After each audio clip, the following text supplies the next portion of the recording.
Oh my gosh, she can't even sit.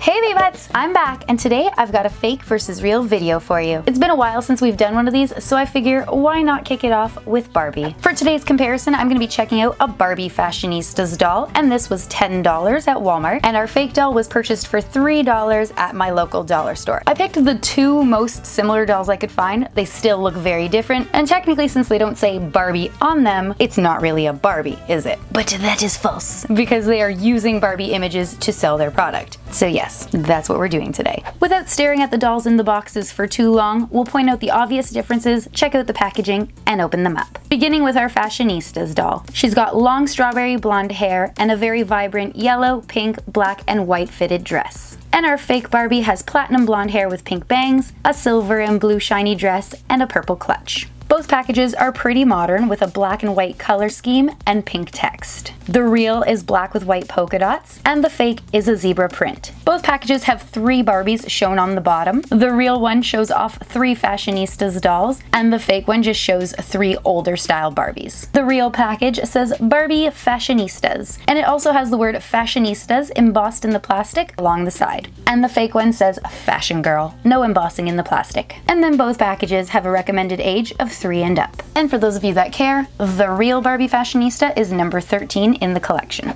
Here are the back of the packages. They are very different. We'll start with the fake. It's all black with white roses, and it says Montoy right across the top, which is the company this came from. Then it says Fashion Girl again in pink and shows the 3 girls from the front, just dead center on the back. At the bottom there is a warning, choking hazard, small parts, not for children under 3, and then a barcode. That's pretty much it. And now onto the Fashionistas box, and it's a horizontal view. Right along the top we see all the characters in the line from 1 to 33. And for those of you who may not be familiar with the Fashionistas line, it was a really great selection of Barbies that offered a good variety, whether it be shape, size, style, or skin tone. And accidentally that was awesome because it was 4 S's. But the point is that they're a really great, diverse selection of dolls, and if you haven't checked them out, you probably should because it's kind of cool. And underneath the dolls, we have a whole bunch of super small text, but what matters is the small parts warning, not for children under 3, the barcode, the Barbie.com, as well as other Barbie websites listed to the side, and the Mattel logo. And that's about it. Now that I'm done checking out the packages, I'm going to go ahead and open them up.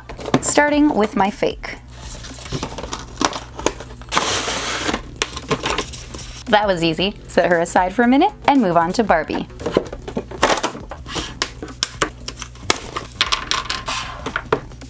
Oh my gosh, she can't even sit. Our dolls are out of their packages and it's time to get them on display. However, they are super huge, so we're gonna have to go further back. Give me a minute. Neither of these look like they're going to stand easily for me. Alright, our Barbies are standing. It took a great deal of effort, and this is going to be my mental note to myself to invest in some doll stands. And to be honest, I don't know why I don't have any yet, but I really need to get some. Before we start, our fake Barbie needs a name, and I'm going to go with Marcy. I don't know why, but that's what popped into my head. Hi! She's got platinum blonde hair with pink streaks coming right from the bang, pulled up into a high pony. I'm gonna take that out, hopefully not ruining it, to see if we can find a bald spot. Let's go in for our peek. Oh boy. She is super, super bald. Look at that. She reminds me of Cynthia from the Rugrats. Basically, she has 1 row of rooting right around her head, except in the front where it's thicker. Let's see it. There is 2 rows. Surprisingly, the hair is really soft, although there is quite a bit of shedding happening here. You might not be able to see it. It is pretty blonde. Let's try to get this back.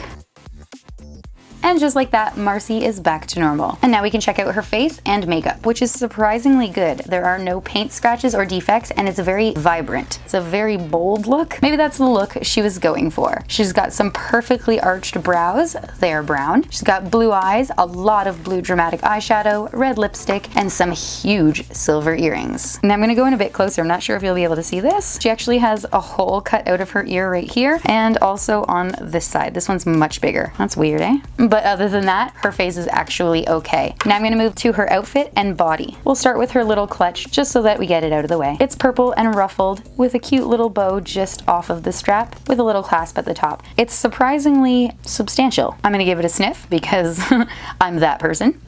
And believe it or not, it's okay. And now we'll check out her outfit and body. Woo! She's got some really thin arms. They go up, down, all around. Looks like she can fly if she really wanted to. And her body is very hollow. Let's move down to her legs really quick. What is happening here? That is so crazy strange. Oh my goodness. She is way too thin and petite, and that is why she can't stand. She always has to sit. She's just got to lean with it. Now we'll check out her dress. It's a one piece with blue ribbon straps, very shiny bodice, a blue ribbon belt with a little silver buckle, and a very pretty skirt. Doesn't have many loose threads on it. It would definitely benefit from being taken in a bit, which we could probably do ourselves, but not the worst dress I've ever seen. The only thing left to check out are her shoes and feet. And that's them right there. Hold on. Her shoes take a little effort to, ooh, there's no sparkles. Oh, that dress is leaving glitter on me. Barf. Her shoes are super tiny because look at her feet. They're so small. You might not be able to see it very well, but it's left a mark around the ankle. Overall, for $3, she is not that bad. The makeup is great. The outfit is surprisingly nice. It just needs to be tightened a bit, and the hair is really soft. The flaws definitely reside mostly in the actual body being way too thin and a bit too bald and wholly in the ears.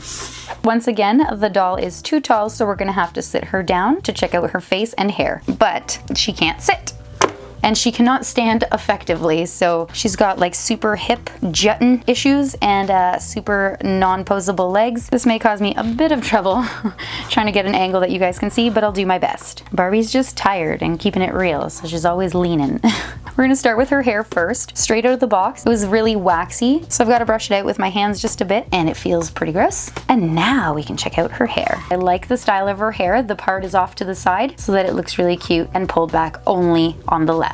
Her hair's got highlights and lowlights with a good variety of color. Separating it, I could see a full rooted head of hair, so that means 0 bald spots. I hope one day they'll find a way to make her hair stay down in the package without covering it in wax though, because like this feels really gross. If you have a suggestion on how I can clean her hair and get rid of that waxy feel without ruining the style, please let me know. I feel like hot water would definitely help, but then it might also retrain the hair, which I don't want to do. Any tips would be greatly appreciated. Barbie has some perfectly sculpted light brown brows. That sounded funny. They match her hair completely. It looks very natural. And she also has very simple makeup. So her bright blue eyes are kind of the focal point. There's not much going on eyeshadow wise or blush wise, just a bit of pink lipstick, as well as these big black heart earrings. And no holes in the ears. This is where things are going to get tricky on me since she can't sit and you can't see her if she stands, but we'll try anyways. We're going to check out her shirt first. It's white with black polka dots for the front panel and some bright neon green for the sides and sleeves. I called it yellow earlier. I was wrong. There's some very visible pink stitching along the top and the bottom, but it is part of the look. And then the entire back panel is green. It attaches with Velcro. Next, we'll move down to the skirt, which is bright pink with black polka dots, and it's very fitted. It's basically a pencil skirt. And if you couldn't tell, it's a two-piece outfit. Moving on to her legs, permanently positioned in that weird pose. Not a fan of that, but I am a fan of the more lifelike shape and calves and such. You know, we're not all toothpicks. I also really like her orange chunky heels. I personally couldn't pull these off, but Barbie pretty much pulls off anything because we all just say, hey, that's Barbie for ya. Let's see if they come off easily. They do! Hooray! Now we'll move on to Barbie's super strange permanent position. We'll start with her legs. It's very obvious that they're at different heights, and that's because one is meant to look like it's bent, like she's in that supermodel walking position, but that doesn't allow for us to stand her up at all. Whether it's this way, that way, crisscross, anything. You literally need this doll on a stand. And she obviously cannot sit because they have her hip sticking out, and so her joints aren't the same as the regular Barbie shape. Her legs do go back and forth and a bit in and out. As for her arms, they are super stiff, but I'm assuming over time they will get easier to move. They go up and down and all around, up, down, all around, and they are formed plastic. So it's perfect if you want her to hold a shopping bag or a purse, but if you want her to do anything else, you're kind of stuck. She has to stay like that. Her outfit and makeup and hair is pretty much the best part of her. I'm not a fan of this specific Barbie shape at all, or the lack of posability, or the fact that she can't even sit. She's kind of useless to me. I would never suggest picking up a Barbie in this pose, but other than that, the quality is really good, excluding the waxy hair. But to be fair, I'm sure you guys are going to give me tips to help me fix that. The last thing I'm going to do is try to swap their outfits and see if it's A, even possible, and B, what they end up looking like. That is excluding the shoes, of course, because that's just not gonna happen. I have swapped the doll's clothing, and surprisingly, they each look really good in the other's dress. We'll start with Marcy. In Barbie's outfit, she actually looks really good. It seems like it was made for this doll. Like, I feel like I could go pick this up off a shelf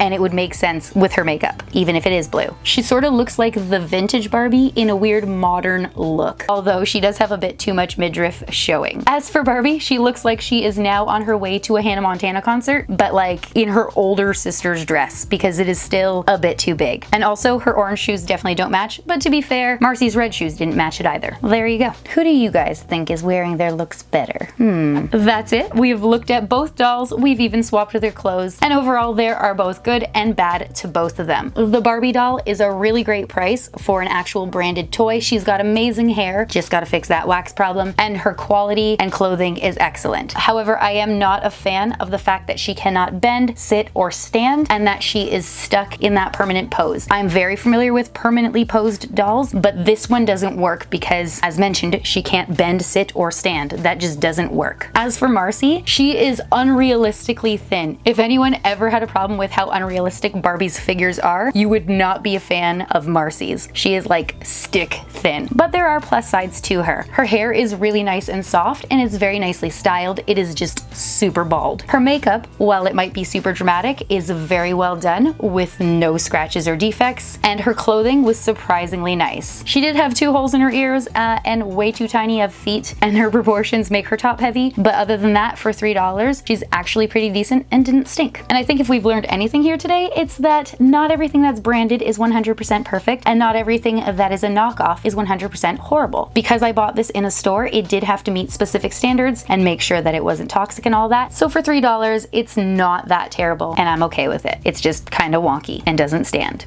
If you know somebody who enjoys my fake versus real videos, Barbies, or, you know, stuff, then please share this one with them. And if you enjoyed it yourself, then please make sure you remember to comment, like, and subscribe. You can let me know everything you liked about this video or everything you didn't like, and especially share some tips on how I can get that waxy feeling out of Barbie's hair without ruining the style. As always, thank you so much for watching, and I'll see you in my next video. Bye!